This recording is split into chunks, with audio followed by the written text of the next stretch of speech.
Dear Papa Dudut, magandang araw po sa inyo at sa lahat ng mga nakikinig sa inyong programa ngayon.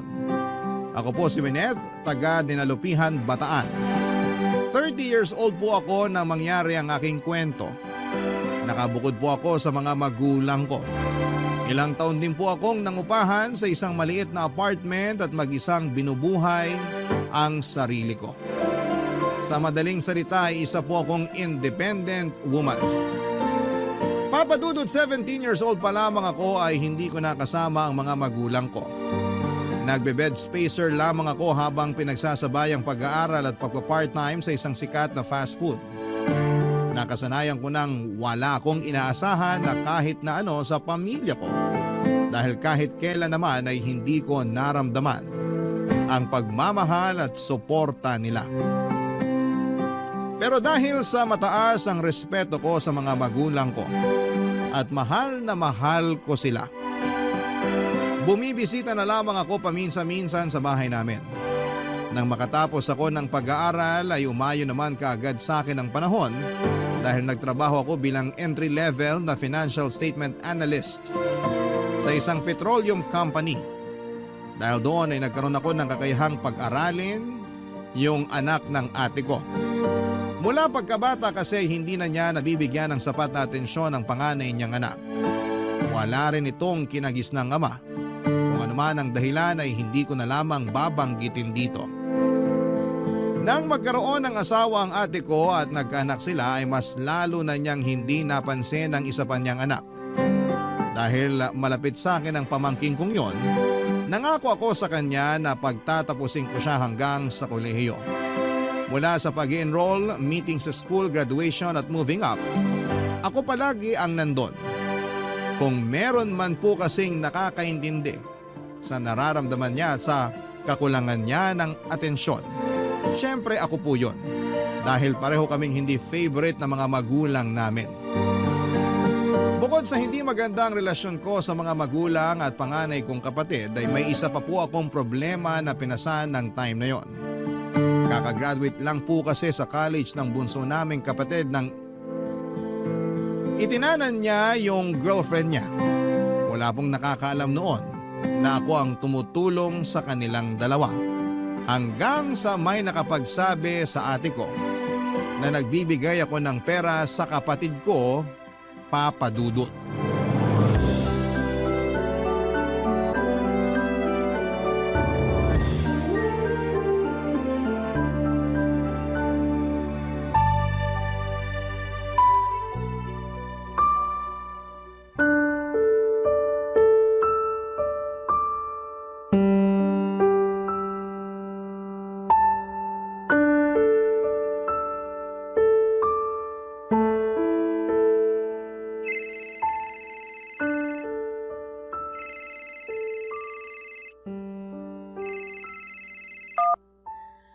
Oo ate, napatawag ka.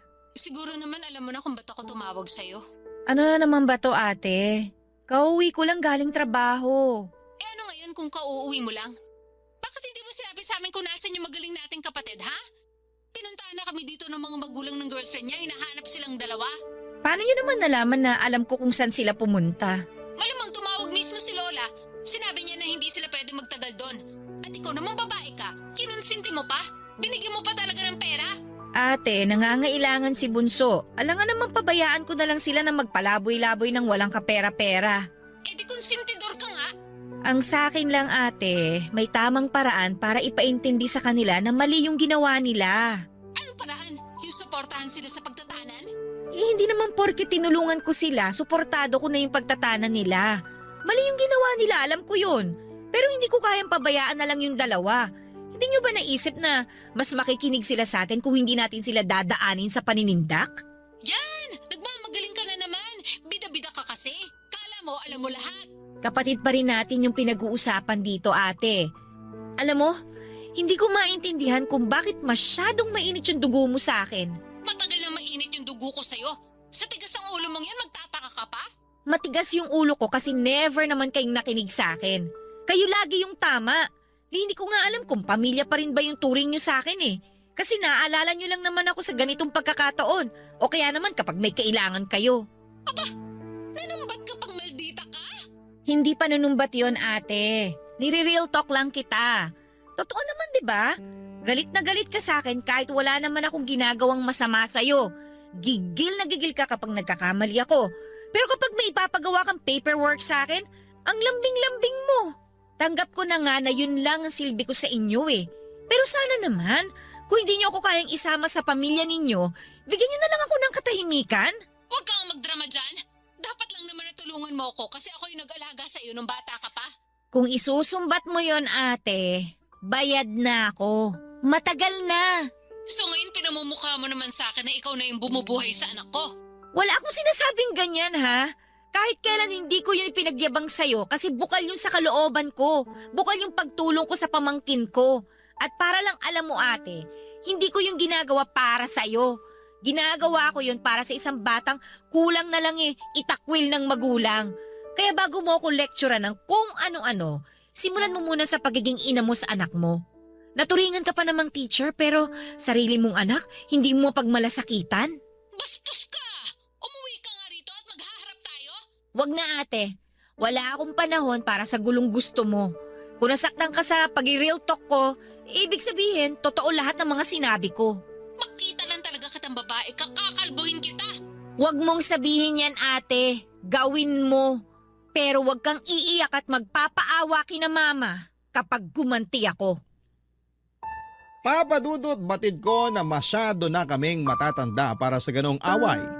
Pero hindi ko talaga napipigilan ang sarili ko na managot kapag si ate yung nakakausap ko. Wala kaming naging pag-uusap na hindi niya ako sinusumbatan sa lahat ng nagawa niya para sa akin noong bata pa ako at paulit-ulit niya ring pinapaalala ang mga pagkakamaling matagal ko nang naitama. Mula kasi nang maglayas ako sa amin at mamuhay ng mag-isa, ay palaging isinisisi sa akin ni ate tuwing nagkakasakit sina mama at papa. Binigyan ko raw kasi ng sakit sa ulo kaya nagkakaganon. Pero kahit naman hindi nila ako kasama ay never ko silang kinalimutan. Kahit na anong okasyon, nagpapakita ako sa kanila at naglalaan ng oras para makasama sila. Pero kahit na ano namang gawin ko ay hindi pa rin yon sapat para kay Ate Cora. Hindi niya kasi nagugustuhan kapag naaagawan ko siya ng atensyon mula sa mga magulang namin. Yon nga lang ang hindi ko maintindihan sa kanya dahil may asawa naman siya at mga anak. Pero para siyang bata pagdating kina mama at papa.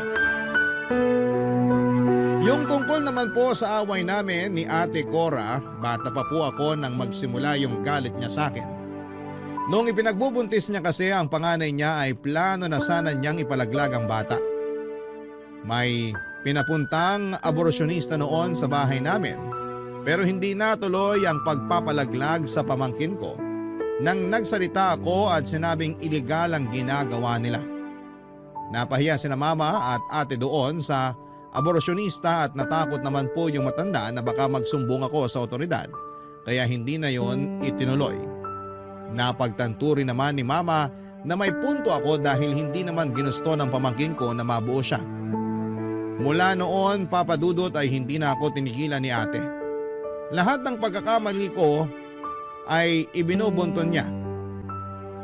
Lahat ng kasiraan ko na pwede kong maging problema ay inaalam niya para magmukha akong masama. Hindi lang sa mga magulang namin kundi sa ibang tao. Dahil lagi akong stress sa mga bagay-bagay ay hindi ko na nabigyan ng oras ang buhay pag-ibig ko. Hindi ko na nga alam kung paano pa makipag-date sa sobrang busy ko sa pagtatrabaho. Hanggang sa may makilala ako nang minsan akong manood ng liga, Papa Dudut.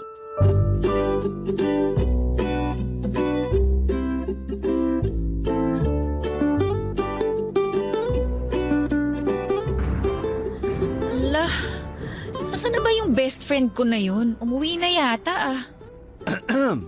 Hi, may hinahanap ka? Yung kaibigan ko, nagpaalam lang kasi magsi-CR pero hindi pa bumabalik. Pero out of order kasi yung CR dito sa sports complex. Baka lumabas na yon kaya natagalan. Baka nga. Tatawagan ko na lang mamaya kapag hindi pa siya nakabalik. Kung gusto mo, samahan muna kita rito habang naghihintay sa kanya. Ha? Ay naku, wag na. Katatapos lang ng game nyo, di ba? Dapat nakikipag-celebrate ka dun sa mga kasama mo. Susunod na lang ako sa kanila mamaya. Pwede naman ako magstay dito kahit ilang minuto lang. Ikaw bahala, mapilit ka eh. Hindi ko kasi kayang sayangin tong chance na makausap yung kaisa-isang babaeng nakakuha ng atensyon ko sa dami ng tao rito. Bolero, iba na lang ang pormahan mo. Hindi ako pumapatol sa Playboy. Grabe naman to. Porket malakas lang yung loob, playboy na agad? Pamilyar kasi sa akin yung mga ganyang style mo eh. Bulok? Doon ka na nga. Pabalik na rin yung kaibigan ko. Bahala ka. Mabaho hininga mo kapag wala kang kausap dito. Kung bumaho man o mag-amoy bulok yung hininga ko, wala ka ng pakialam doon, no? Di ka pa siguro nagkaka-boyfriend, no? Grabing sungit mo eh. Ano naman kung hindi pa? Seryoso ba yan? Pakialam mo ba? Lumayo-layo ka nga. Nakakairita ka na eh. Sorry na. Gusto ko lang namang magpakilala sa'yo. Ako nga pala si Irvin. Pero pwede mo naman akong tawaging mahal o kaya baby para mas masarap pakinggan. Well, Mr. Pampam, hindi ako interesadong makilala ka. Kapag nakabalik na yung kaibigan ko, uuwi na ako at hindi na kita makikita ulit. Kung ganon, ayaw mo makipagkilala sa akin kasi posibleng hindi na tayo magkita paglabas natin dito? Ano? Hoy! Mali ka ng pagkakaintindi, no? Ikaw sana sinabi mo agad para nagkalinawan tayo na gusto mo akong makita ulit. Huwag ka nga feeling dyan! Kung ganon, bakit namumula yung magkabilang pisngi mo? Kilig ba yan o... Nahihiya ako kasi pinagtitinginan na tayo. Hindi naman sa pagyayabang pero marami na kasi akong fans dito. Marami nang nagkaka-crush sa akin. Kaya napapatingin talaga sila kapag dumadaan ako. At ngayong nilapitan kita, iisipin nila na espesyal ka sa akin. Special? Mukha ba akong papatol sa kagaya mo? Sa labas ko na lang hihintayin yung kaibigan ko. Hindi na ako makakatagal pa ng ilan pang minuto dyan sa kakapalan ng mukha mo. Kanina, ginudge mo ako agad bilang isang playboy. Tapos ngayon, parang nilalait mo na ako. Mapanakit ka naman masyado, Miss Pretty. Winnet ang pangalan ko, hindi Miss Bakit ko pa sinabi? Nice meeting you, Winnet. Ano nga palang pangalan mo sa Facebook? Ba't ko naman sasabihin sa'yo? Ay, kung itrato mo naman ako, parang napakasama akong tao. Hinusgahan mo na nga ako agad kanina eh. Wala naman ako masamang intensyon. Gusto ko lang talaga magpakilala. O kung suswertehin, maging kaibigan ka. Tsaka hindi lang naman ako basta nagandahan sa'yo.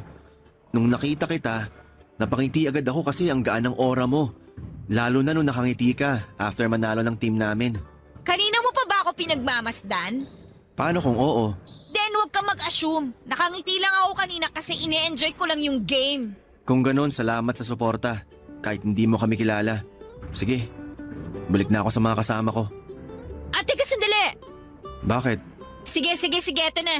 Type mo na lang dito yung pangalan mo sa Facebook. I-add na lang kita. Talaga? Oo, kulit mo eh. Papadudot, wala naman talaga sana akong balak na makipagkilala kay Irvin ang araw na yon. Pero noong hindi na siya nangulit at nakita ko kung paano siya nagseryoso, feeling ko ay may something na nagtulak sa akin na mas kilalanin ko pa siya. Well, hindi naman masama kasi after ko siyang i-add sa Facebook ay madalas na kaming magka-chat at magka-video call. Hanggang sa ayain na niya akong lumabas, Papadudot. Doon ko nalaman na graduate pala siya ng architecture at passer na rin siya ng licensure exam. Pero hindi muna siya nagtrabaho. Gusto niya raw kasing mag-enjoy muna ng walang iniisip na stress sa buhay bago magseryoso sa career niya. Naintindihan ko naman ang punto niya dahil nakwento niya na tutok talaga siya sa pag-aaral noon. Nagtapos ba naman with Latin Honors? Nung tinanong ko siya kung saan siya kumukuha ng panggastos, nabanggit niya na galing yon sa paglalaro at mga racket na hindi na niya sinasabi kung ano. Basta ang alam ko noon ay base sa mga kwento niya, may kaya naman ang mga magulang niya, kaya siya nakapagtapos ng pag-aaral sa pribadong university. Pero nilinaw niya sa akin na hindi na siya humihingi ng pera sa mga magulang niya nang time na yon, Papadudot. Aaminin ko na medyo na turn off ako sa pagiging jobless nitong si Irvin. Pero mukhang masaya naman siya sa pagbabasketball kaya binura ko na yung mga negatibong pumasok sa isipan ko. Isa pa ay hindi pa naman kami para magbigay ako ng opinyon tungkol sa magiging future niya, Papa Dudut. Ang kaso habang tumatagal, lumalalim na rin ang nararamdaman ko para kay Ervin, Papa Dudut. Barangay Love Stories. Barangay Love Stories. Papa Dudut, dahil ilang beses na kaming nag-date, mas nakilala ko pa noon si Ervin. Malambing siya at maasikaso at sobrang attentive niya tuwing magkasama kami. Kahit yung simpleng pagbubukas lamang ng tumbler, paghila ng upuan, pag-alalay sa akin tuwing tumatayo ako ay na-appreciate ko lahat ng yon. At ang pinaka nagustuhan ko sa lahat ay yung sense of humor niya. Palagi niya ako napapatawa at napapangiti kahit na minsan ay sobrang stress ako sa trabaho. Hindi nagtagal ay naging kami na rin ni Ervin, Papa Dudut. Hindi ko na inisip na wala pa siyang trabaho at wala pa siyang malinaw na plano para sa future niya. Kahit malabo pa ang lahat ay sumugal ako. Aaminin ko na nabulag ako ng pagmamahal ko sa kanya. Siguro nalunod lang din ako noon sa atensyon at pagmamalasakit na ipinaparamdam niya kasi yon pa lang ang unang beses na naranasan ko na may isang tao na ganon ka-concern sa akin.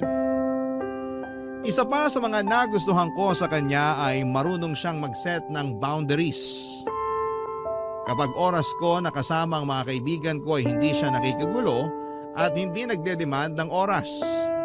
Ganon din kapag umuwi ako sa mga magulang ko. After 4 months ay nagulat na lamang ako noong magpaalam siya sa akin kung pwedeng magsama na kami sa apartment ko. Tinanong ko siya kung bakit, pero ang sagot niya lang ay gusto niyang mas madalas pa kaming magkasama kaya naman pinagbigyan ko siya. Wala naman ako naging problema dahil marunong siyang maglinis, magluto, as in lahat ng hindi ko na nagagawa sa pagiging busy ko ay siya na ang sumalo. Kaya naman hindi ko na rin inisip noon na hindi na siya nagbibigay ng share sa renta at sa mga bills namin, Papa Dudut.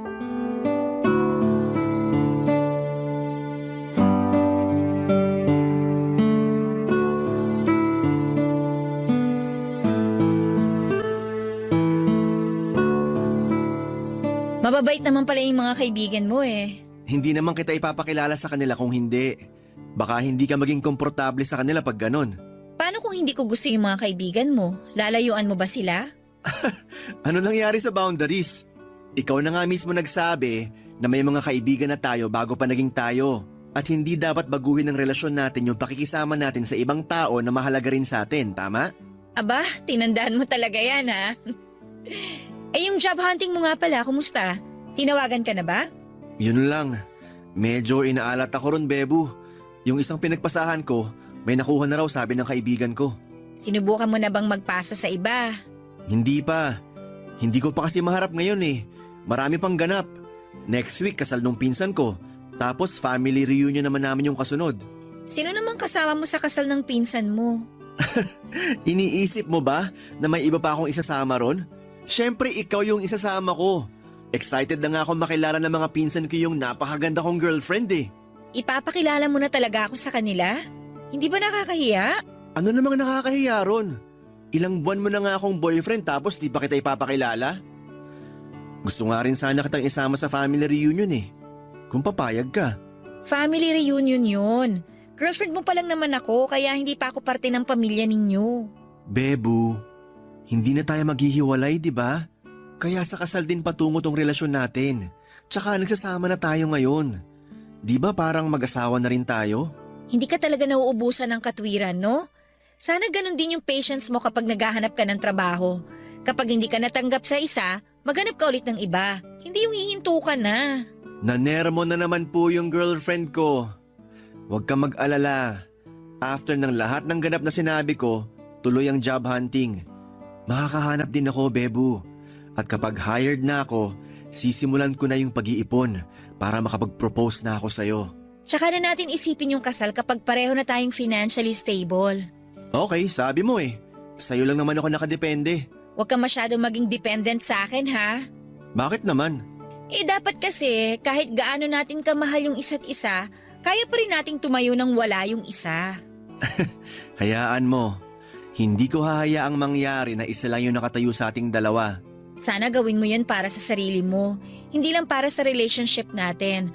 Sure ako na magiging proud sa'yo yung parents mo kapag nalaman nila na hired ka na. Parents ko lang ba? Siyempre pati ako, ano ka ba? Ako yung pinakaunang magiging masaya para sa'yo. Magsi-celebrate tayo. Sa tingin mo ba hindi talaga ako marireject? Marami kasi akong kakilala na kagaya ko rin. Cum laude pero hindi natanggap sa trabaho. Parang hindi ko kayang harapin yung ganong kahihiyan. Bakit ka naman mahihiyang ma-reject? Parte ng proseso yun. Pero hindi naman ibig sabihin na kapag rejected ka, hindi ka nakarapat dapat maging architect. Kapag nalaman niyo ni Dad, iisipin niya malaking disappointment ako. Marami na siyang hinawakan na malalaking project. Samantalang ako, entry level pa nga lang yung papasukin, mukhang malabo pa. Magiging kahihiyan lang ako ng tatay ko. Di kagaya sa basketball. Mahirap pero parang hindi ko nararamdaman yon kasi gusto ko yung ginagawa ko. Wala namang masama na i-push mo yung passion mo eh. Pero hindi rin naman masama kung magiging risk taker ka sa isang bagay na pinaghirapan mo ng ilang taon.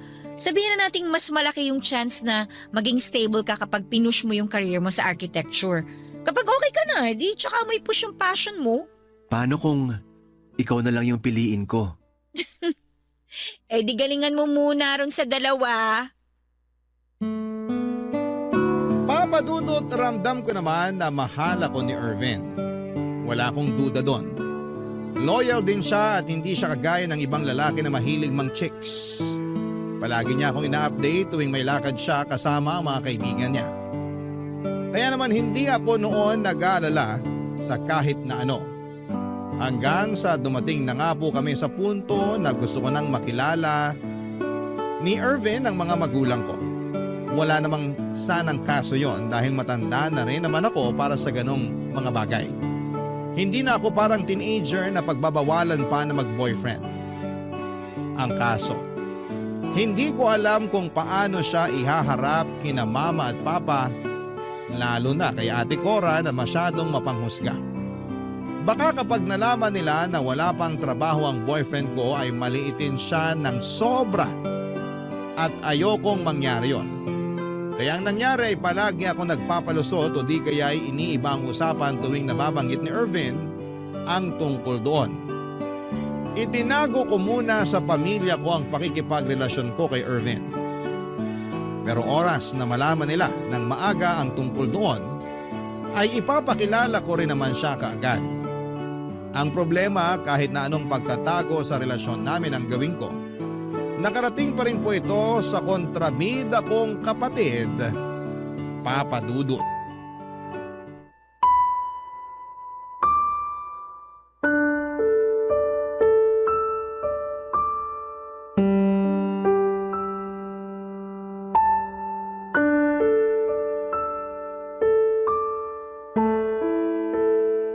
Buti naman naisipan mo pang sagutin yung tawag ko. Kanina pa ako tawag ng tawag pero hindi mo sinasagot. Ate, paano kita sasagutin? Oras ng trabaho ko. Oras ng trabaho o nakikipaglandian ka lang? Ate, please lang. Huwag mo akong simulan. O bakit? Totoo naman sinasabi ko ah. Hindi ka na nakakaisip na umuwi kasi masaya ka nang nakikipag-live-in dun sa boyfriend mong basketball player. Paano mo naman nalaman yung tungkol sa boyfriend ko? May nakapagsabi sa akin. Nakita raw kayo magkasama. May source naman pala. May sinasabi ka? Wala. Ang sabi ko, sino ba yung source mo? Kasi ang lawak naman yata ng nasasagap niya. Hindi na importante kung sino. Ang punto rito, yung pagtatago mo sa amin ng boyfriend mo. Ano yun, nahihiya kang ipakilala siya sa amin? Huwag kang mag-alala, sanay na kami ma-disappoint sa'yo. Paano naman naging disappointment yung pagkakaroon ko ng boyfriend? Ate, nasa tamang edad na ako. Pwede na nga ako mag-asawa kung tutuusin eh. Talaga? Mag-aasawa ka ng isang lalaking walang ibang kayang gawin kundi mag-shoot ng bola? Ate, please, huwag mo namang insultuhin ng ganyan yung boyfriend ko. Naghahanap naman siya ng trabaho eh. Hindi magtatagal, matatanggap na rin siya. O, edi inaamin mo rin na wala ngang trabaho yung boyfriend mo? Kundi ka rin naman isa't kalahating tanga. Kinasama mo pa dyan sa apartment na tinitirhan mo ngayon. Hindi na ako magugulat kung ikaw yung nagbabayad ng bills at nagpapalamon sa kanya. Alam mo ate, kung ibang tao ka lang siguro, iisipin ko na nagmamalasakit ka sa akin eh. Kaso kilala na kita eh. Hindi mo ako pagsasabihan ng ganyan para sa ikabubuti ko. Sinasabi mo yan kasi nakahanap ka na naman ng pagkakamaling magagamit mo para ipahiya ako kina mama at papa. Huwag kang umangal kasi nakakaya ka naman talaga. Naglayas ka. Pinabayaan mo sina mama at papa na maiwan sa bahay. Si Bunso na nga lang yung nakakasama nila, sinuportahan mo pa sa pagtatanan. O ngayon, sabihin mo ko ano ba yung maganda mong nagawa. Wag na! Kahit ano namang sabihin ko, kayang-kaya mo pa rin gawing mali. Napaka-perfect mo kasi. Sa bagay, teacher ka nga naman pala. Nagtuturo ka ng kabutihang asal, kaya kagalang-galang ka sa paningin ng mga tao sa paligid mo. Pero alam mo sayang eh, kasi hindi mo naman may apply sa sarili mo lahat ng tinuturo mo sa mga bata. Igagalang ka pa kaya nila kapag nalaman nila na… Bakit? Sisiraan mo ako sa kanila? Eh di gawin mo! Ipangalandakan mo yung pagiging kanal mo, Winnet! Mali ka ate. Kung gusto kitang masira, noon ka pa sana ginawa yon. Nung sinaktan mo yung sarili mong anak at pinabayaan mo na lang na parang hindi mo kadugo. Kayang-kaya ko yun ate.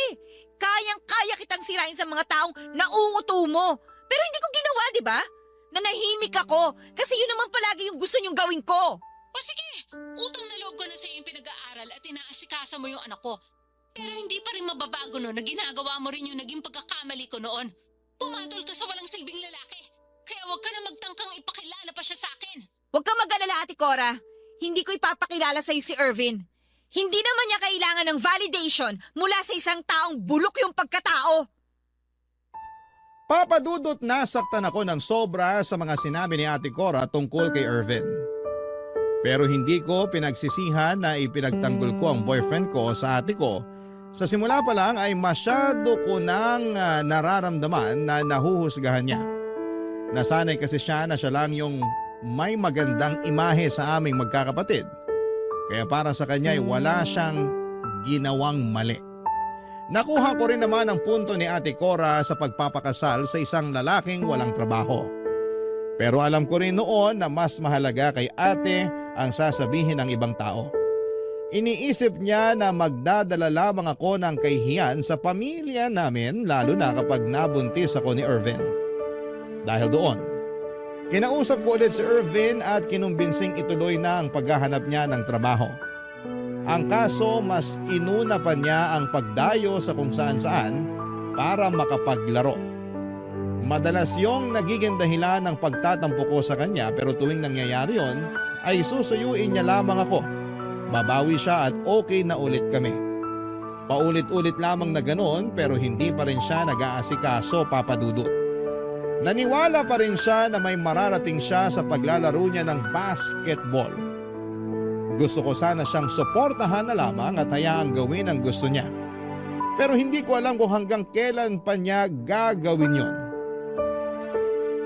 Papadudot, hindi ko na po alam kung maiisip pa ba niya na magplano para sa future namin. Kaya nung wala akong makitang improvement mula kay Irvin, ay naisip ko na sukuan na lamang siya, papadudot. Barangay Love Stories. Barangay Love Stories. Papadudot nang hindi pa rin makahanap ng trabaho si Irvin ay handa na sana akong makipag-break sa kanya. Ginawa ko naman ang lahat para unawain at tulungan siya. Pero mas nakafocus lang talaga siya sa panandali ang bagay ng mga oras na yon. Pero tuwing naiisip ko na hiwalayan na siya ay mabilis na nagbabago ang isipan ko at mas nahihirapan akong magdesisyon. Tuwing ipinaparamdam sa akin ni Irvin ang pagiging malambing at maasikaso niya. Nagdalawang isip ako kung tama ba na ituloy ko pa ang pakikipaghiwalay o bigyan pa siya ng panibagong chance. Naawa rin kasi ako sa sitwasyon niya noon. Kung papaalisin ko siya sa apartment, siguradong makikitira siya sa mga kaibigan niya. Nang muli kaming magkausap ni Ate Cora ay nalaman ko pa na nakauwi na ang bunso naming kapatid at nakabalik na rin sa pamilya yung girlfriend niya kaya medyo napanatag na po ako noon. Pero habang magkausap kami ng ate ko, naka-loudspeaker ang phone ko at nabanggit na naman niya yung tungkol kay Irvin. Tinanong niya kung naghiwalay na ba kami. Gaya po nung unay, nauwi na naman kami sa pagtatalo. Pero sa pagkakataong yon ay hindi ko na nagawang ipagtanggol pa ang boyfriend ko. Hindi ko na rin kasi alam kung paano pa ang gagawin ko. Pero ang hindi ko alam noon ay narinig pala ni Irvin ang naging pagtatalo namin ni Ate Cora.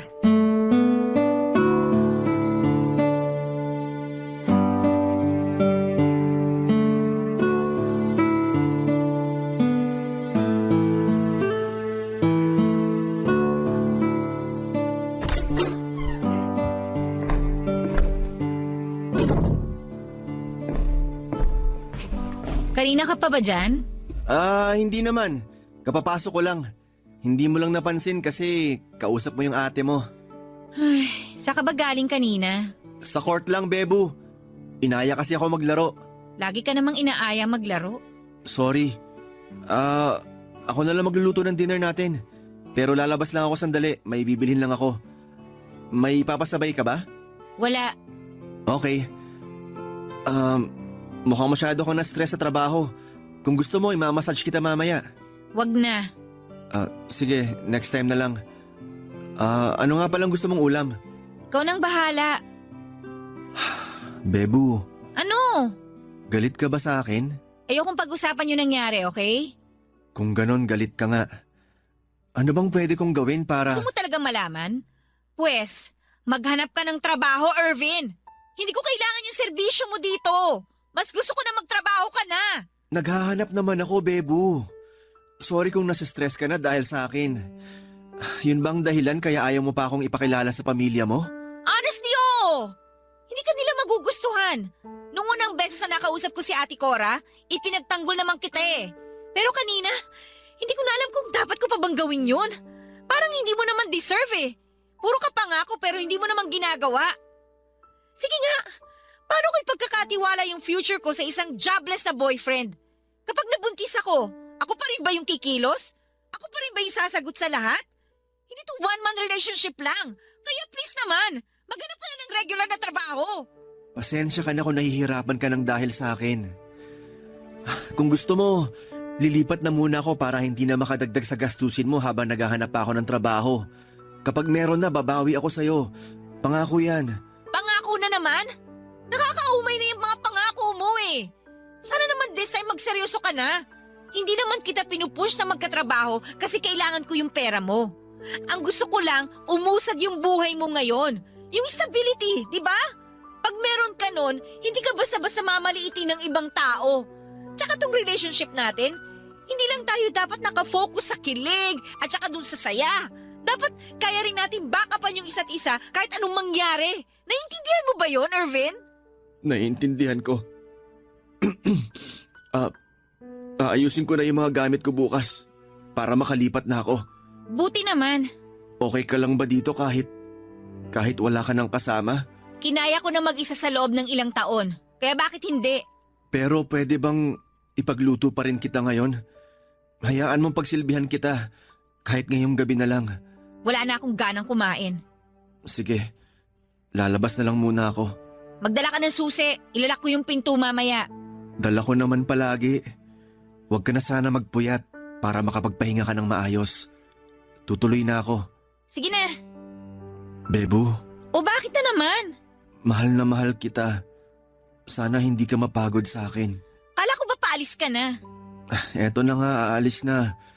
Hinintay ko lang naman na sagutin mo yung sinabi ko.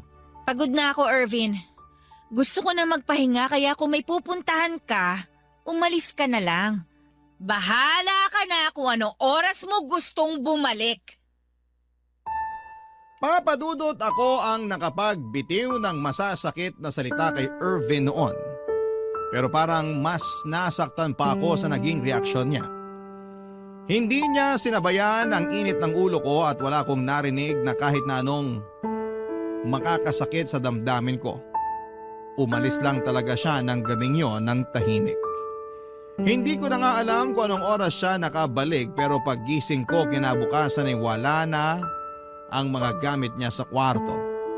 Pagbukas ko ng phone ko, saka ko lang nabasa ang sunod-sunod na mga messages niya. Kahit umalis na noon sa Irvin ay itinuloy ko pa rin ang pakikipaghiwalay sa kanya, Papa Dudut.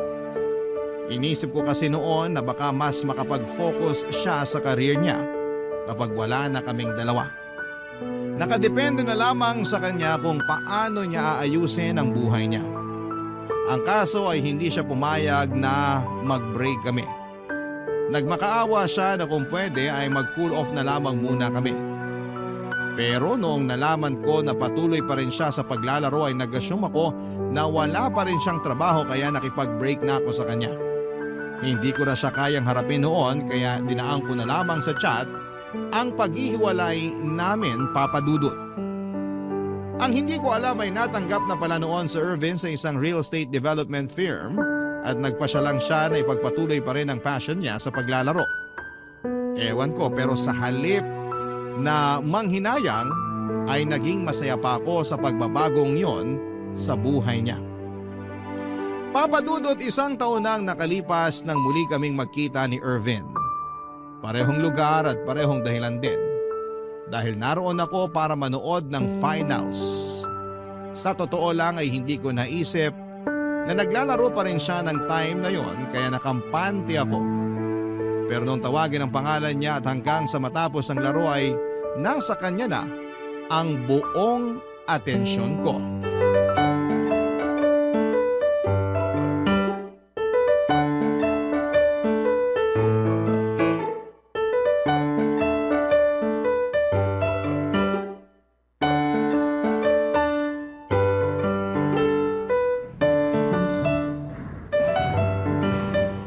Kakainis. Iniwan na naman ako ng kasama ko. Bebu! Ha? Ako bang tinatawag niya? Bebu! Ako? I mean, ako ba yung tinatawag mo? Hanggang ngayon ba naman iniiwasan mo pa rin ako? Grabe! Inabot na nga ng 1 taon yung cool off natin, wala man lang kahit kumusta. Kahit nga sana isang kiss lang, bawing-bawi ka na eh. Ano bang pinagsasabi mo dyan? Nag-break na tayo, di ba? Ikaw lang yung nakipag-break, pero ako hindi. Para sa akin, nag-cool off lang tayo. Seryoso ka ba? Cool off? Ng 1 taon? Wala pa bang nakakagawa nun? Ang tibay pala natin. Hanggang ngayon pala, isip bata ka pa rin. Ako, isip bata? Aba, parang hindi yata ako papayag na sasabihan mo pa rin ako ng ganyan. Gusto mo bang patunayan ko? Tara sa unit ko. Hindi ako nakikipagbiruan sa'yo, Irvin, ha? Sungit talaga. Hindi mo ba naaalala? Ganito rin tayo nung una tayo nagkakilala. Sinungitan mo rin ako. Hanggang ngayon ba naman na girlfriend na kita? Hindi mo na ako girlfriend. Bakit? May boyfriend ka na ba? Wala. Nagpaligaw ka ba pagkatapos mo makipaghiwalay sa akin? Hindi. Buti naman. Kundi, magsiselos ako. Ang feeling mo talaga, no? Sabing hindi na nga kita boyfriend eh. Okay. Alam mo ba, nung nakita kitang pumapasok dito kanina, parang sasabog yung puso ko sa sobrang saya. Gustong-gusto nga kitang lapitan eh. Tapos sugurin ng yakap, kaso magsisimula na yung game. Ngayon ko sana gagawin pero hindi na pala pwede. Ano ba tong trip mo, Irvin? Bakit mo ba sinasabi yan? Di ba dapat matagal mo nang tanggap na wala na tayo? Mahal pa rin kita, Bebu. Kahit napakiramdam ko, hindi mo na ako kayang tanggapin. Bakit hindi ka nalang manligaw ng iba? Sa tagal nating di nagkita, imposibleng wala kang ibang dinate kahit isa. Wala talaga. Nagtiis na lang muna ako hanggat hindi ka pa pwede. At bakit mo naman naisip na magiging pwede pa ako? Hindi ko alam. Hindi talaga ako sigurado kung papansinin mo pa ako. Pero iniisip ko na lang noon na kung magkita ulit tayo at sabihin mo sa akin ng harapan na hindi mo na ako mahal, tsaka pa lang ako maghahanap ng iba. Tsaka pa lang ako mag-move on sa'yo. Pwes, hindi ka pa pwede mag-move on. Bakit? Ayaw mo na nga sa akin, di ba? Huwag kang madamot. Dami kayo nagkakagusto sa... Aray, ikaw ah! Ang sakit-sakit na nga ng puso ko. Namimisikal ka pa. Foul yan. Kasi ang yabang mo pa rin eh. Nakakainis ka. Uy, nakakarami ka na. Isang hampas mo pa. Hahalikan na kita. Oh, bakit bigla kang tumahimik? Huwag mo sabihing tumitiklop ka na sa akin. Uuwi na ako. Bahala ka na dyan. Maghanap ka ng kausap mo. Ayoko ng kausap. Ang gusto kong hanapin, yung pakakasalan ko. Hindi ako magpapakasal sa'yo. Yabang-yabang mo kaya. Sorry na, Bebo. Nagbibiro lang naman ako. Bebo mo yung mukha mo. Puntahan kita mamaya sa unit mo. Tapos date tayo. May lakad ako mamaya. Eh di bukas. Pahinga ko yon. Eh di pagluluto na lang kita. Pwede rin ako maglinis ng buong kwarto mo tsaka maglaba. Ayoko! Huwag kang ano dyan. Kapag hindi ka pumayag, sisigaw ako ngayon dito at sasabihin kong sinagot mo na ako. Ano? Sira ka ba? Ano, magdesisyon ka na, Bebo. Meron ka na lang 10 seconds. Subukan mo. 10, 9. Oo na, sige na. Pumunta ka mamaya. Sige, dapat pagdating ko, nakahubad ka na. Aray, grabe ka talaga. Hanggang ngayon alala mo pa rin mangurot. Parang bumaon yung kuko mo sa tagiliran ko. Ang sakit. Gusto mo dagdagan ko pa yan eh. Papadudot nung araw ding yon ay nagkabalikan na kami ni Irvin. Sa kulit ba naman ng lalaking yon, kahit yata 1,000 beses ko siyang tanggihan, ay hindi pa rin niya ako titigilan. Naniwala naman ako na seryoso na siya noong nag-propose na siya sa akin. Ipinakilala ko na siya sa pamilya ko pero sina mama, papa, bunsong kapatid at yung pamangking ko lang ang humarap kay Irvin. Si Ate Cora naman hanggang sa oras na yon ay bitter pa rin sa akin. Hindi raw niya suportado ang plano kong mag-asawa na kaya ayaw niya kaming harapin. Personal namang hiningi ng boyfriend ko ang blessing ng mga magulang ko para sa pagpapakasal namin. Laking pasasalamat ko na lamang po noon na kahit na hindi kami masyadong okay ng mga magulang ay pinayagan naman nila kaming magpakasal. Sa ngayon, Papa Dudot, ay 2 taon na kaming kasal ni Irvin at may isa na kaming anak. Sobrang saya pala sa pakiramdam na finally ay meron ka ng karamay sa lahat ng bagay. Hindi lang naman kasi gastusin ang inaalala kapag may pamilya ka na.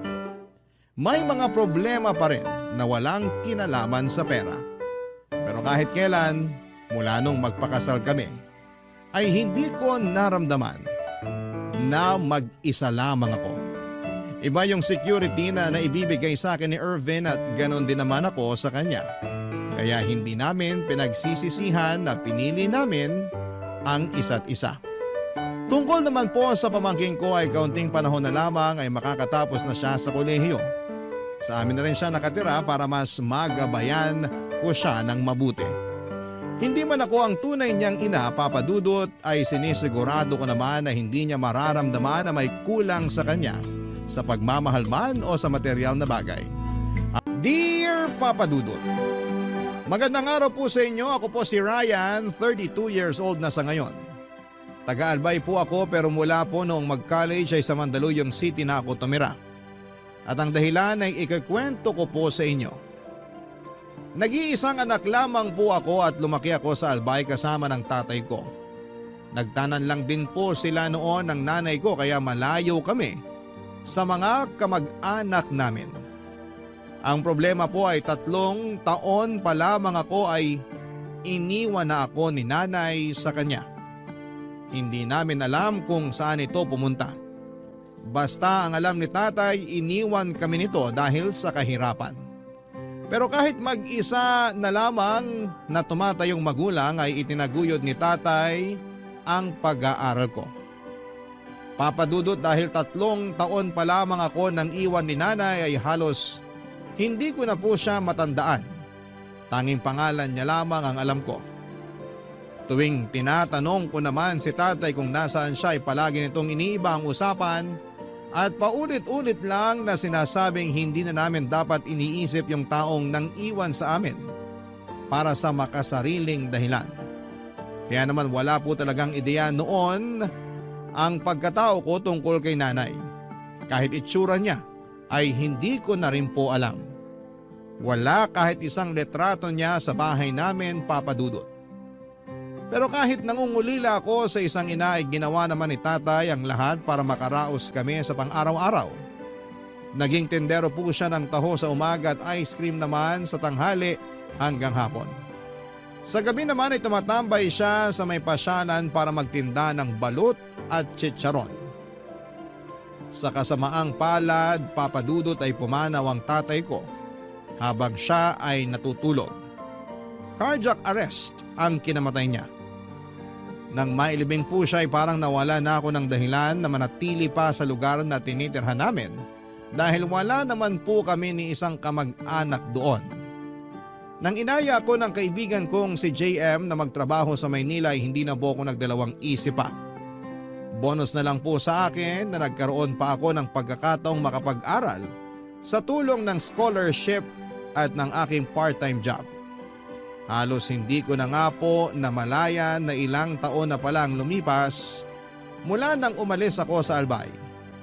Pero hanggang sa pagkakataong yon ay hindi pa rin ako nakakapagdesisyon kung tama bang ituloy ko pa ang isa sa mga dahilan ng pagpunta ko roon, Papa Dudut.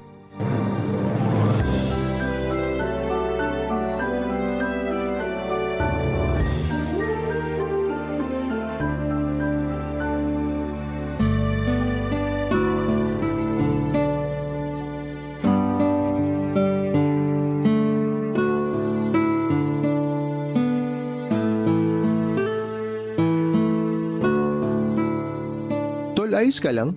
Kanina ka pa nakatulala dyan ah. May iniisip lang, tol. Ilang taon na pala tayo rito, no? Oo, ilang taon na rin. Bakit? May naisip ka pa bang gawin? Ang totoo, may hindi ako sinabi nung sumama ako sa'yo papunta rito. Ano naman yun? Huwag mo sabihing may anak kang naiwan sa Albay ah. Yari ka talaga pag nagkataon. Loko, ako nga yung anak na iniwan eh. Oo nga pala. Pero maiba ako. Wala ka pa bang balita sa nanay mo? Hindi man lang siya nagpakita kahit nung burol ng tatay mo ah. Paano naman siya magpapakita? Wala na siyang pakialam sa amin. Baka nga hindi man lang niya nabalitaan na wala na si tatay eh. Pero alam mo ba kung nasan siya? Oo, tol. Alam ko na kung saan siya nakatira. At yun yung sinasabi kong isa sa mga dahilan kaya sumama ako sa'yo. May nahanap kasi akong picture ni nanay sa mga gamit ni tatay. Sinubukan kong isearch sa Facebook. Tapos ayun, nalaman ko na nandito siya sa Mandaluyong. Talaga? Nandito rin siya? Minessage mo na ba? Hindi pa. Sa bagay. Kung ako nasa katayuan mo, hindi ko rin alam kung ano sasabihin ko sa kanya eh. Pero kailangan ko pa rin siyang kausapin. Gusto kong malaman yung dahilan kung bakit niya kami iniwan. Paano tol kung may iba na siyang pamilya tapos ayaw ka na niya makilala? Wala na akong magagawa kung ganun. Pero gusto ko pa rin subukan. Lalo na ngayon. Kailangan ko ng suporta para makapag-focus sa pag-aaral. Graduating na ako kaya mas mahirap to ngayon para sa akin. Pero kakayanin mo pa rin naman kung sakaling hindi ka niya tulungan, di ba? Oo, kaya ko naman. Ay, ewan ko ba tol? Hindi ko maintindihan kung bakit gusto ko pa rin siyang makita at makasama. Kahit malaki yung naging pagkukulang niya sa akin. Hindi kita masisisi. Siyempre wala na tatay mo. Nanay mo na lang yung natitirang magulang mo. Inad ko na nga siya sa Facebook eh. Kapag inaccept niya friend request ko, sign ko na yun para ituloy yung plano ko. Pero kapag hindi, isa lang ibig sabihin nun. Siguro naman mapapaisip siya kapag nakita niya yung pangalan ko. May punto ka naman dyan kasi pwede ka niyang kalimutan bilang anak. Pero malabong makalimutan niya na naging anak ka niya. Baka nga siya pa nagpangalan sa'yo eh. Tol, inaccept niya ako. Talaga? Patingin nga. Oo nga no. I-message mo na kaya. Eto na nga magta-type na. Tumatawag siya. Pagkakataon mo na yan tol. Sagutin mo na. Sandali lang.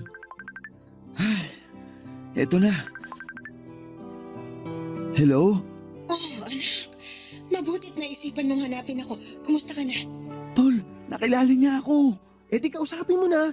Ayos yan tol. Labas lang muna ako sandali. Basta, sabihin mo sa kanya lahat ng gusto mo sabihin ha. Sige na, kausapin mo na nanay mo.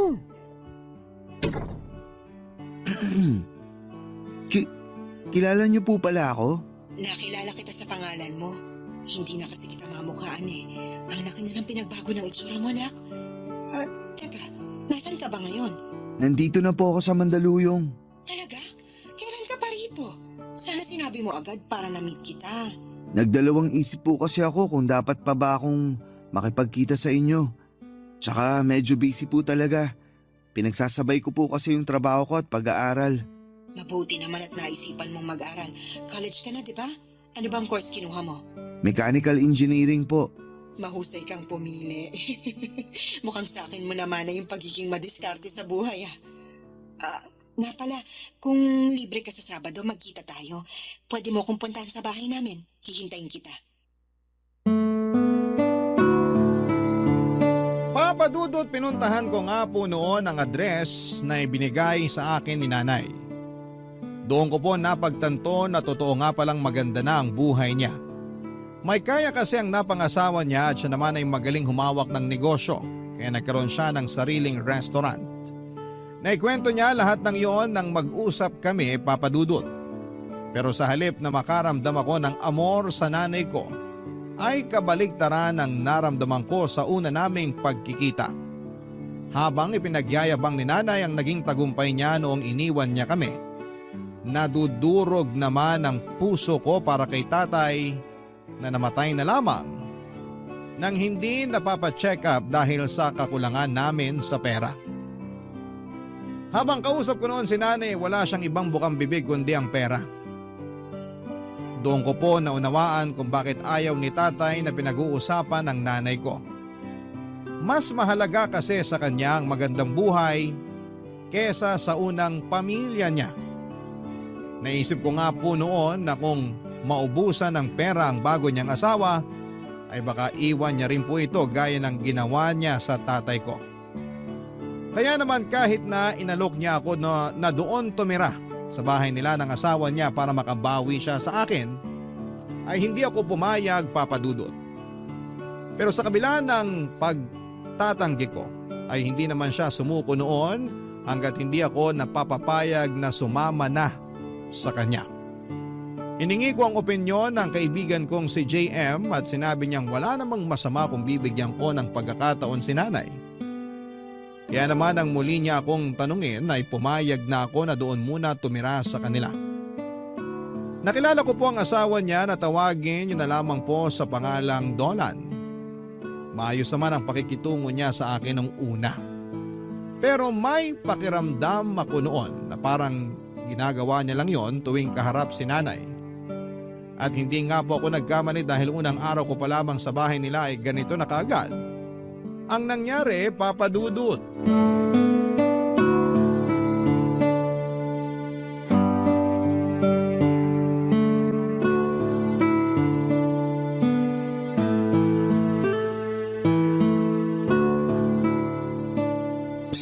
Ryan, halika nga rito. Bakit po, Tito? Tito?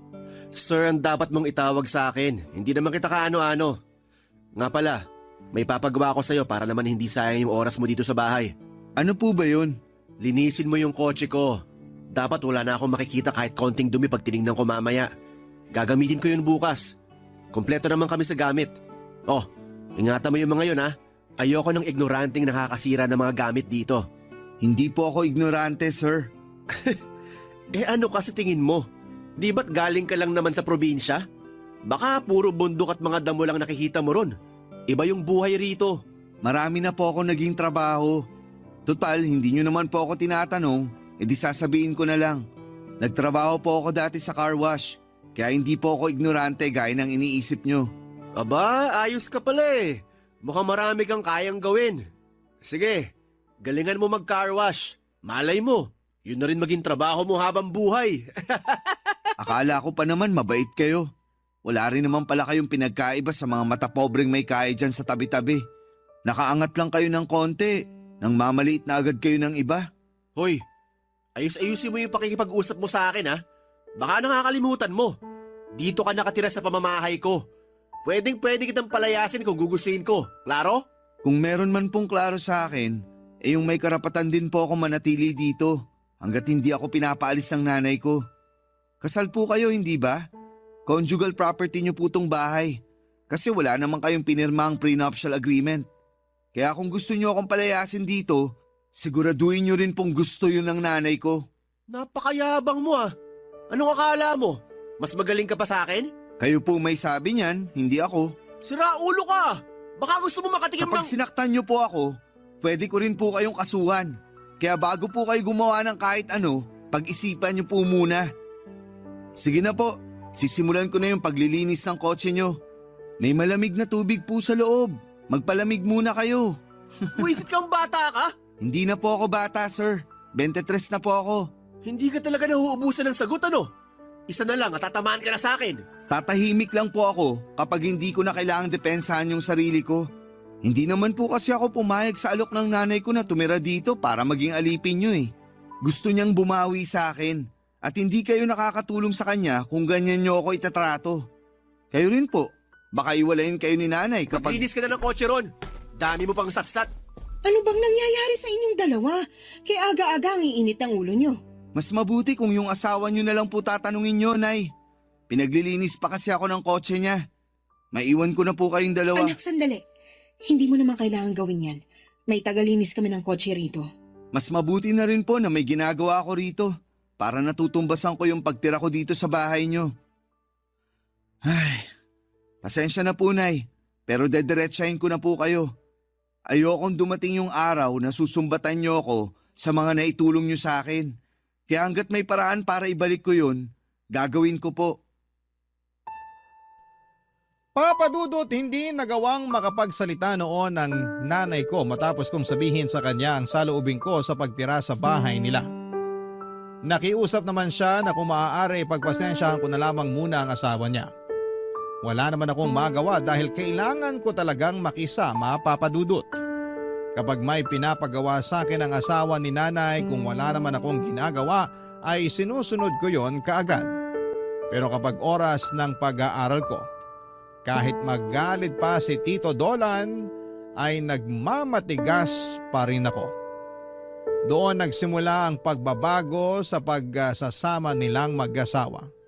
Madalas na silang nag-aaway at kung ano-ano na rin ang ibinibintang ni Tito Dolan sa akin. Tuwing may nawawalang gamit, ako kaagad ang tinuturo niya. Pero sa huli, napapaamin din siya ng nanay ko na wala naman talagang nawawalang gamit at gusto niya lamang akong pag-initan. Habang tumatagal, Papa Dudut, ay palala ng palala si Tito Dolan. Kaya parang gusto ko na lamang na umalis doon. Pero dahil nakiusap sa akin si nanay ay sinubukan ko ulit na makisama ng maayos. Hanggang sa mayroong pagkakataon, Papa Dudut, na nag-ugat ng malaking gulo sa bahay. May half-brother ako at may anak naman si Tito Dolan na babae sa una nitong asawa. Sa madaling salita ay hindi po kami magkadugo. Itago niyo na lamang po siya sa pangalang Faith. Sa kanilang magkapatid siya ang naging kaklose ko. Nagmana kasi kay Tito Dolan ang half-brother ko. Kaya hindi ko na sinubukan pang makipag-close dito, Papa Dudut. Si Faith naman ay mabait at malambing. Matanda lang ako sa kanya ng 1 taon. Pero yung pagiging malapit namin sa isa't isa ay ginawa ni Tito Dolan ng issue na umabot na sa puntong kahit si nanay ay pinaniniwalaan na siya, Papa Dudut. Barangay Love Stories. Barangay Love Stories. Papa Dudut, may pagka-boyish po noon si Faith kaya marami siyang gustong matutunan. Nagpaturo siya sa akin kung paano mag-car wash, magkumpuni ng sasakyan, magpalit ng gulong at kung ano-ano pang mga gawaing panlalaki. Yun ang kinatuwa ko sa kanya, Papa Dudut. Para kasi ako nagkaroon ng nakababatang kapatid sa katauhan niya noong panahong yon. Lumaki kasi ako na walang kapatid. May mga naging kaibigan naman ako noon sa Albay kagaya ni JM. Pero iba pa rin talaga yung meron kang kapatid na nakakasama mo sa bahay at nakakasundo sa mga bagay-bagay. Sa isip-isip ko nga po noon, sana talaga ay magkadugo na lamang kami ni Faith. Ang problema, Papa Dudut, ay pinag-isipan naman kami ni Tito Dolan ng masama. Pinagbintangan niya ako na minomolestya si Faith tuwing magkasama kami sa kwarto ko. Kahit na ang totoo ay nagpapaturo lamang ito sa mga subject na alam nitong makakatulong ako. At habang tumatagal, kung ano-ano pa ang mga iniimbentong kwento ni Tito Dolan. Sinubukan naman akong ipagtanggol ni Faith at pinatunayan niya na wala akong ginagawang masama sa kanya. Pero gaya ng inaasahan ko ay hindi pa rin naniwala si Tito Dolan at ang mas masakit pa roon kahit ang nanay ko ay pinagdududahan na rin ako, Papa Dudut.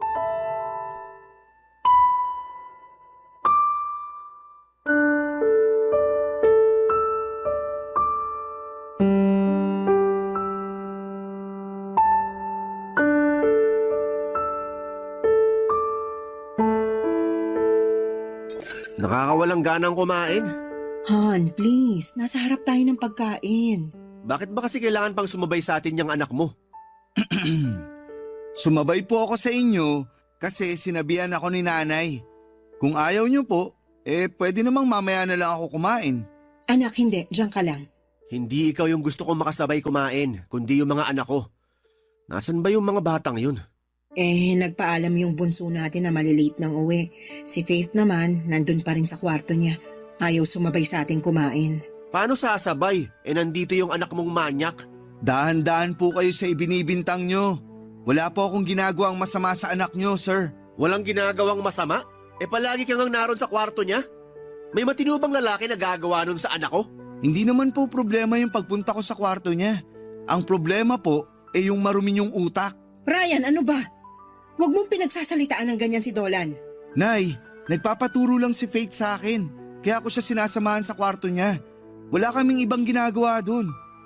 Hayaan niyo po, sa susunod, sa labas na kami para kitang-kita nyo. At kung hindi pa kayo mapalagay, maglagay kayo ng CCTV para meron kayong ebidensya. Yan kasi ang hirap sa mga kagaya mong naghihikahos sa buhay. Masyadong mapagsamantala. Mawalang galang na po Pero kahit lumaki ako sa hirap, marunong akong rumespeto ng tao. At alam ko po kung ano yung tama at mali. Kung mapagsamantala po ako, matagal ko na sanang hinanap si nanay para humingi ng pera. Ikaw, Nay, baka nakakalimutan nyo na po na kaya lang naman ako nandito kasi pinilit nyo akong dito na tumira. Kung ipinagmamalaki mo yung boarding house nyo, di bumalik ka na ron. Huwag mo nang ipagsiksikan yung sarili mo rito. Baka kapag hindi na ako nakapagtimpi sa'yo sa kulungan yung bagsak mo. Sa anong kaso po? May ebidensya po ba kayo kung sakali? Kayang-kaya kong gumawa ng ebidensya kung gugustuhin ko. Di lumabas din yung sakit yung mga mapepera. Akala nyo kaya nyo nang gawin lahat dahil sa perang meron kayo. Marami nga pong mabibili yung pera nyo. Pero yung respeto at dignidad, wala po yun sa listahan nyo. Anak, tama na. Nababastos mo na si Dolan. Ako po, Nay, hindi po ba ako nabastos sa mga binibintang niya sa akin? Sa pagtrato pa nga lang niya sa akin, mas matindi pa sa nabastos yung naranasan ko Insulto na po yun sa pagkatao ko. Tapos sasabihin nyo, tama na? Kayo po yung tama na. Aalis na po ako rito. Saan ka naman pupunta? Babalik ka dun sa malas squatter na tinitirhan nyo? Yung malas squatter na tirahang sinasabi nyo, mas malinis pa kaysa sa pagkatao nyo. Pasensya na po pero hindi ko na kayo kayang tagalan dito. Bagay nga kayo. Parehong-pareho kayo ng ugali. At hindi na rin ako magtataka kung bakit hindi na naghabol pa sa inyo si tatay. Kasi siya may dignidad. Kayo nabulag na ng pera. Pabayaan mo siya, Emilia. Hayaan mong patunayan niya yung kayabangan niya. Hindi naman nagtatagumpay yung mga taong ganyan mag-isip. Mas bagay po sa inyo yung sinasabi nyo. Kasi kahit mapuno pa ng pera tong bahay nyo, hindi pa rin kayo matatawag na successful. Para lang po yun sa mga taong may mabubuting puso.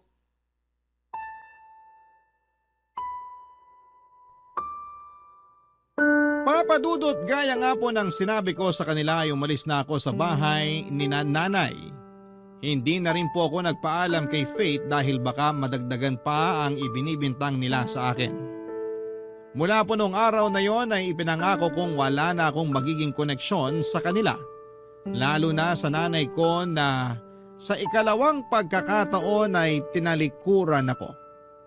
Akala ko pa naman noon ay may pag-asa pa na magkaayos kami at makabawi siya sa akin pero mas lalo lamang niyang pinatunayan na hindi niya kayang panindigan ang pagiging ina niya para sa akin. Sana ay hindi ko na lamang siya hinanap. Nakakalungkot lang isipin na may mga nanay na kayang talikuran ang mga anak nila. Hindi ko naman hinuhusgahan ang lahat dahil may iba-iba rin silang dahilan. Pero sa kaso ng nanay ko ay sinadya niyang iwan kami at sa loob ng maraming taon ay hindi man lang niya naisip na kumustahin ako o kami ng tatay ko. Naalala ko po tuloy yung sabi ng teacher ko noong high school Yung mga nanay daw ay parang payong sa gitna ng malakas na ulan. Hindi man niya kayang pigilan yung lakas ng ulan ay gagawin naman niya ang lahat para hindi ka mabasa. Ganon naman daw ang mga magulang. Poprotektahan ka sa abot ng makakaya nila. Pero para sa akin si tatay lang ang nakagawa noon. Hindi lang siya naging ama sa akin kundi siya rin ang tumayong nanay ko sa loob ng maraming taon. Tungkol naman po kay Faith noong hindi na ako nagpaalam sa kanya sa pagalis ko sa bahay nila. Hindi ko po inaasahan na hanapin niya ako noon. Nagulat na lamang po ako noong dumating siya sa boarding house na tinutuluyan namin ni JM. Nakipagkumustahan lang naman siya at tinanong kung bakit ako umalis. Nalulungkot daw siya na wala na siyang kuya sa bahay nila. Ipinaliwanag ko naman sa kanya ang sitwasyon at naintindihan naman niya yon. Papa Dudut.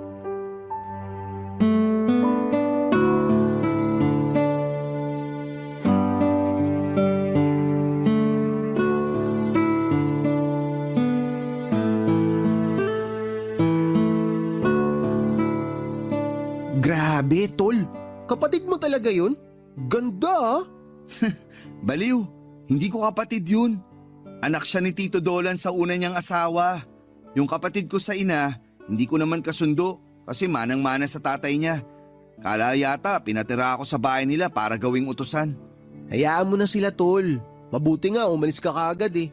Kung tumagal ka pa ron, baka mas lumala pa yung sitwasyon. Pero balik muna tayo kay Faith. Napakaputi.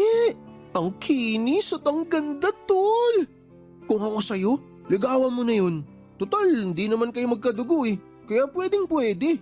Uy, tigil-tigilan mo na nga yung kakapantasya kay Faith. Babae gusto nun. Talaga? Babae rin? Sayang naman. Magagamit pa naman sana kita para mapalapit sa kanya. Bakit? Sigurado ka bang magpapagamit ako para mapormahan mo si Faith? Baka nga ako pa yung unang tumutol sa inyo kung sakali. Alam mo, bad trip ka rin maging tropa eh, no? Wala ka man lang kasupo-suporta. Mahirap maging jowa yun. Mapanghusga yung tatay. Di ka uubra dun.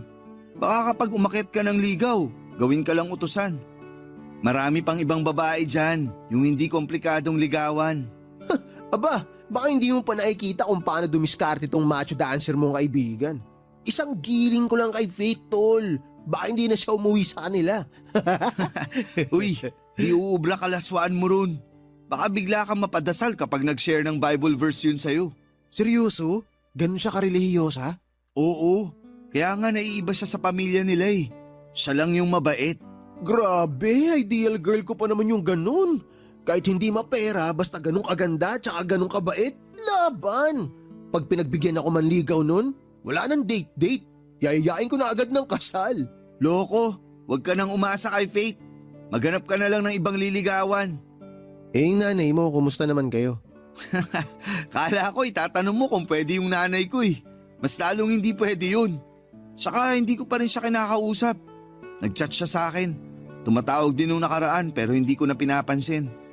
Alam ko naman na ipapamukha niya lang sa akin na mali ako ng desisyon na umalis sa bahay nila. Hindi mo na ba talaga siya kayang kausapin? Malay mo, magsusorry lang pala. Si nanay, magsusorry? Eh yung maigit isang dekada nga na nawala siya, hindi man lang ako nakarinig ng sorry anak.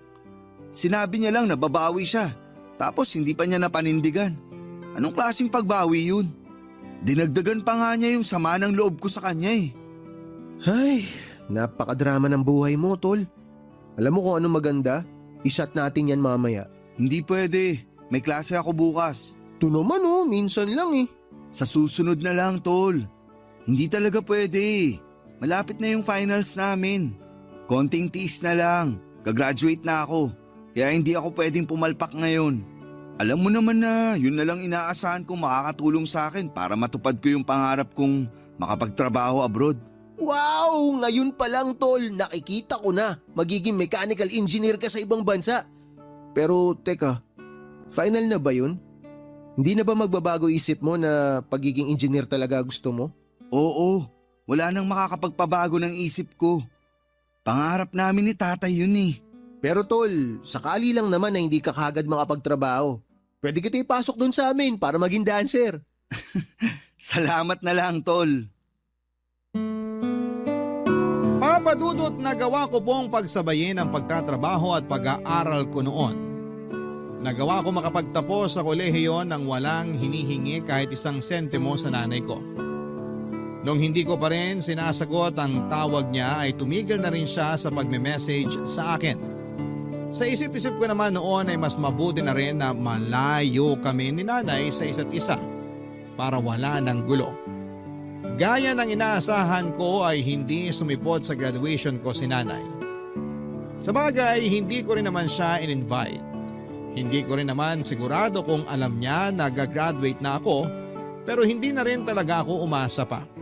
Sigurado naman ako noon na hindi siya mag-aaksaya ng panahon para alamin kung ano ang mga nangyayari sa akin. Mag-isa lamang akong umakyat sa stage pero dala ko ang picture ni tatay. Gusto ko kasing isipin na kasama ko pa rin siya habang nagaganap yung katuparan ng isa sa mga pangarap naming dalawa. Yung kaibigan ko naman pong si JM ay siyang naging photographer ko noong araw na yon.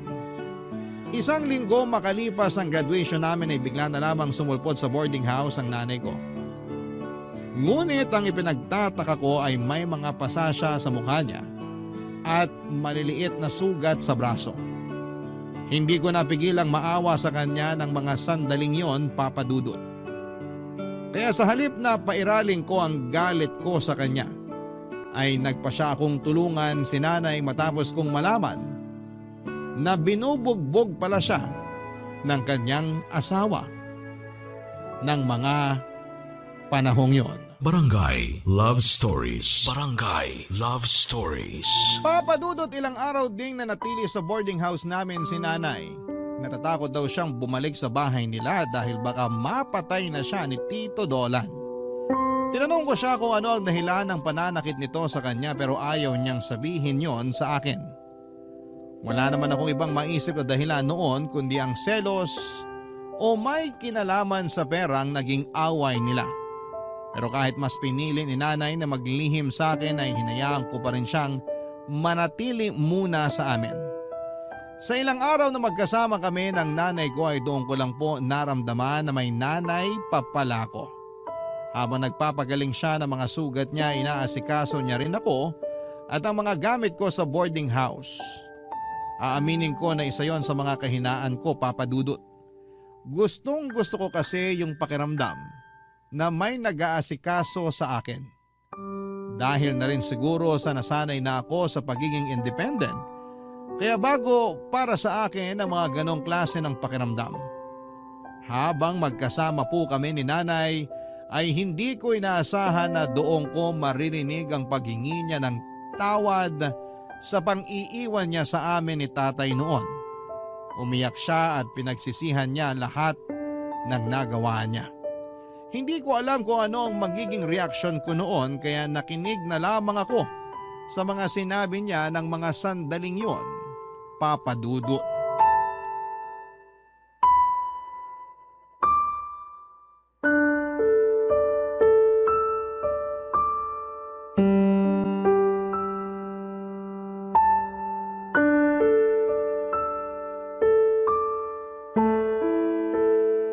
Nay, ilang araw na po kayo rito. Wala na po ba talaga kayong balak na bumalik dun sa asawa nyo? Wala na. Hindi na ako makikipagbalikan sa kanya. Paano naman po yung anak nyo sa kanya? Huwag yung sabing gagawin nyo rin sa kanya yung ginawa nyo sa akin. Hindi ko na alam kung anong gagawin ko, anak. Nay naman para namang hindi na kayo natuto niyan. Natatakot ako kay Dolan. Baka mas malala pa yung gawin niya sa akin kapag nag-away kami ulit. Bakit hindi nyo na lang po siya idemanda para hindi na maulit yung pananakit niya sa inyo? Hindi pwede, nak. Kawawa naman yung kapatid mo kapag nakulong yung tatay nila. Kaya ayos lang sa'yo nasaktan ka ng asawa mo? Nay naman, baka hindi lang isang beses nangyari yan sa inyo. Hindi mo ako maiintindihan kahit sabihin ko sa iyo ang dahilan. Paano ko nga po kayo maiintindihan kung ayaw nyo namang sabihin? Nay, kung pera lang naman po yung dahilan, di ba may naipon na po kayo? Saka may sarili naman po kayong negosyo. Paano po yun kung magtatago ka lang dito? May namamahala naman doon kaya makakapag-operate sila kahit wala ako. Pero Nay, hindi po magpapatuloy yung buhay niyo kung magtatagulan kayo kay Tito Dolan. Kailangan niyo po siyang harapin. Nandyan na yata yung kaibigan mo, anak. Ha? Hindi naman siya kumakatok pag umuwi. May sarili siyang susi nitong kwarto. Eh sino yon? Titingnan ko po. Baka landlady namin. O sige.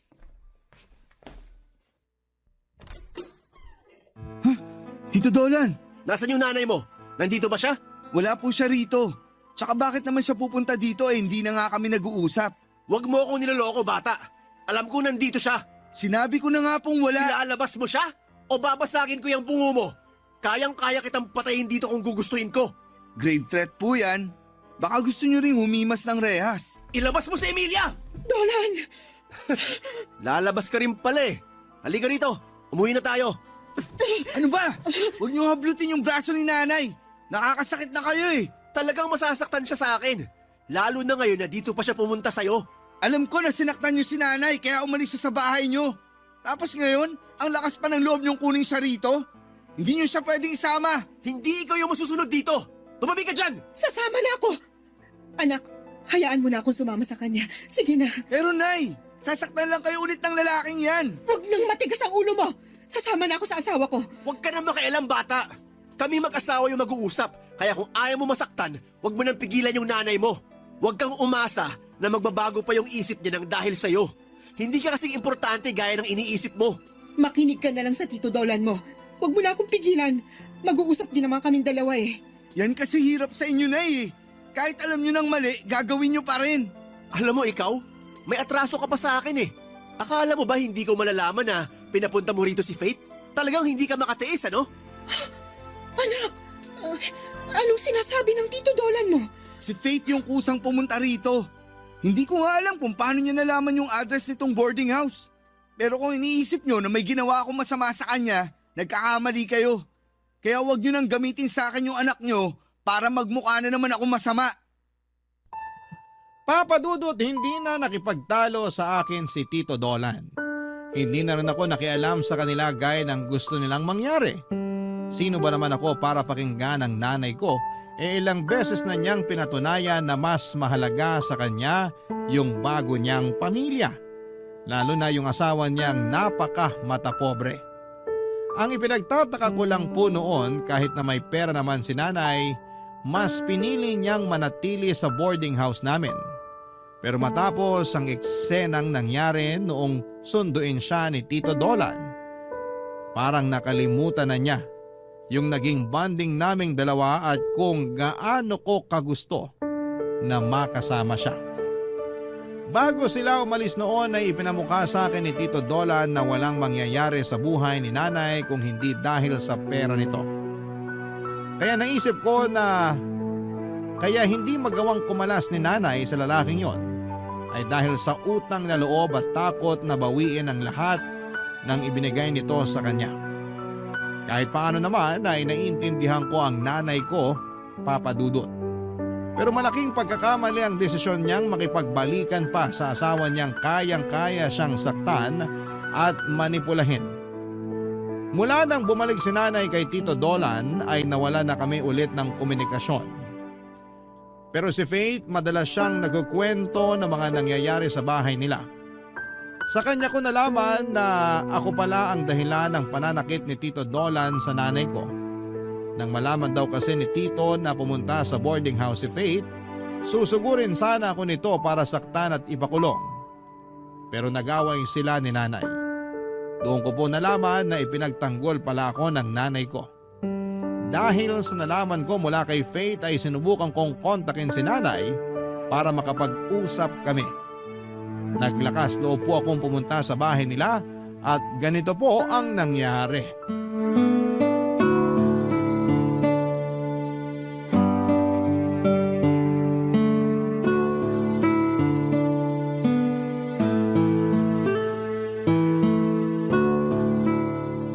Tol, sigurado ka ba na dito nakatira nanay mo?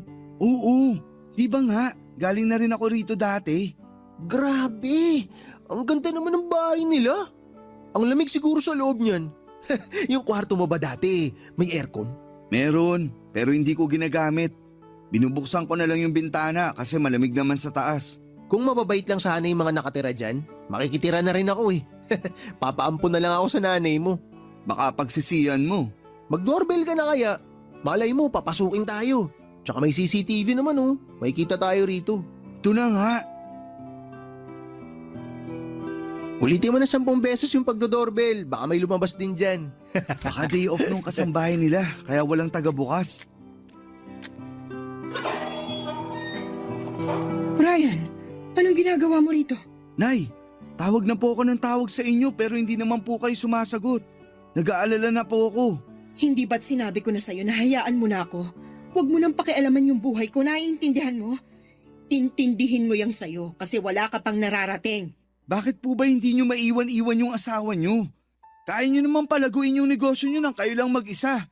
Hindi nyo kailangan magtiis sa pambubugbog ng siraulo nyong asawa at maging sunod-sunuran sa kanya. Huwag mong tinatawag ng ganyan si Dolan. Malaki yung naitulong niya sa akin mula nung iniwan ko yung tatay mo. Kaya ayos lang sa inyo na magbayad kayo ng utang na loob hanggang sa mamatay kayo? Ganun ba? Hindi naman sana mangyayari sa akin yun kung hindi ka lang dumating sa buhay ko. Sinira mo yung magandang pagsasama namin eh. Talaga po ba, Nay? Kayo po yung nagpapasok sa akin sa buhay nyo. At kahit ilang beses nyo pa akong iwan at ipagtabuyan, hindi nyo na mabubura yung katotohanan ng anak nyo ako. Oo, anak kita. Pero ayos ka naman nang wala ako, hindi ba? Kaya umalis ka na. Kalimutan mo na lang na may nanay ka pa kasi hindi kita gustong maging anak. Mas lalong hindi ko po ginusto na maging nanay kayo. Kung may pagkakataon lang sana ako mamili, kahit paulit-ulit, hindi kita pipiliing maging nanay ko. Eh di umalis ka na. Hindi na kita anak kaya wag ka na ulit pupunta rito kundi ipapadampot na kita sa pulis. Tol, halika na. Umalis na tayo rito. Oo, aalis na tayo. At hindi na ako tatapak sa lugar na to. Masunog sana mga kaluluwa nilang mga mata pobre. Ay, grabe ang intense nun ah. Parang kailan lang ang sweet-sweet pa ng nanay mo. Ipinagluluto ka pa nga eh. Tapos ngayon, ibang-iba na siya. Huwag na natin siya pag-usapan, Tol. Mas marami pa akong pwedeng gawin ng hindi iniisip yung mga ganong klaseng tao.